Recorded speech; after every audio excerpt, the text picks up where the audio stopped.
आज का हमारा टॉपिक है फ्रिक्शनल फोर्स। और फ्रिक्शनल फोर्स क्या है? इस तरह की फोर्स है जो किसी चीज़ को मूव करने से रोकेगी, किसी चीज़ को हरकत करने से रोकेगी। और अगर कोई चीज़, इसमें दो कंडीशन आ सकती हैं कि अगर एक चीज़ पहले से रेस्ट में मौजूद है, तो अगर आप ये समझें कि उस पर कोई चीज़ फोर्स अप्लाई नहीं हो रही, तो ये गलत है। उस वक्त भी उस पर एक फ़ोर्स अप्लाई हो रही होती है, और वो फ़ोर्स होती है फ्रिक्शनल फोर्स, कि जिसकी वजह से वो चीज़ रेस्ट में है और मूव नहीं कर रही। ठीक है, क्योंकि फ्रिक्शनल फोर्स का काम ये होता है कि वो चीज़ को मूव करने से रोकेगी। अब दूसरी कंडीशन आ जाती है कि एक चीज़ मूव कर रही है, तो क्या उस पर फ्रिक्शनल फोर्स अमल नहीं कर रही? तो इस जवाब ये है कि उस वक्त भी उस पर फ्रिक्शनल फोर्स अमल कर रही है। सिर्फ फ़र्क क्या होगा कि वो चीज़, अगर कोई चीज़ मूव कर रही है, तो उसको मज़ीद मूव करने से जो फोर्स उसको रोकेगी, उस फोर्स को हम बोलेंगे फ्रिक्शनल फोर्स। ठीक है, अब फ्रिक्शनल फोर्स क्या होगा? फॉर एग्जांपल हम यहाँ पे एक टेबल लेते हैं। इस टेबल के ऊपर हमने एक बॉक्स रखा हुआ है, ठीक है। अब उस बॉक्स का जो है ना, वो वेट नीचे की तरफ आ रहा है, और जो उसका वेट होगा, यहाँ पे जो इस पे फोर्स इस वक्त लग रही है, उसके रिएक्शन में भी एक फोर्स काम करेगी, और उस फोर्स को हम बोलेंगे कि वो फोर्स है इसकी नॉर्मल फोर्स। ठीक है।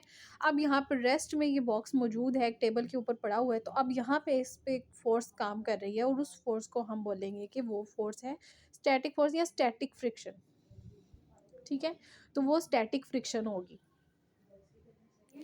तो अब ये जिसकी वजह से ये बॉक्स जो है यहाँ पे मौजूद है, और ये मूव नहीं कर रहा, आगे पीछे नहीं जा रहा, जिस फोर्स की वजह से, वो है फ्रिक्शनल फोर्स। और फ्रिक्शनल फोर्स की कौन सी टाइप है? स्टैटिक फ्रिक्शन होगी, या स्टैटिक फोर्स है इस वक्त इस पे काम कर रही है, यानी रेस्ट की हालत में इस पे जो फोर्स लग रही है, जो उसको मजीद मूवमेंट से रोक रही है, तो वो है इसकी वो वाली फ्रिक्शनल फोर्स को बोलेंगे कि ये स्टैटिक फोर्स है। जो फ्रिक्शनल फोर्स है वो जो है ना, दो तरह की होगी, एक ड्राई फ्रिक्शन होगी और एक फ्लूइड फ्रिक्शन होगी। आगे ड्राई फ्रिक्शन की मजीद क्लासिफिकेशन है, वो चार तरह की क्लासिफिकेशन होगी, या टाइप्स ऑफ फ्रिक्शन है, वो क्या है? Static friction, kinetic friction, rolling friction, sliding friction और फ्लूइड फ्रिक्शन। ठीक है, ये सारे की सारी फ्रिक्शंस हैं। अब जो सबसे पहले, अगर रेस्ट की हालत में उस पर जो फ्रिक्शन फोर्स लग रही है, जिसकी वजह से डिब्बा मजीद आगे की नहीं जा रहा, यही पर रेस्ट में मौजूद है, उस फ्रिक्शन को बोलेंगे कि वो है स्टैटिक फ्रिक्शन, जो रेस्ट की हालत में उस पर लग रही है।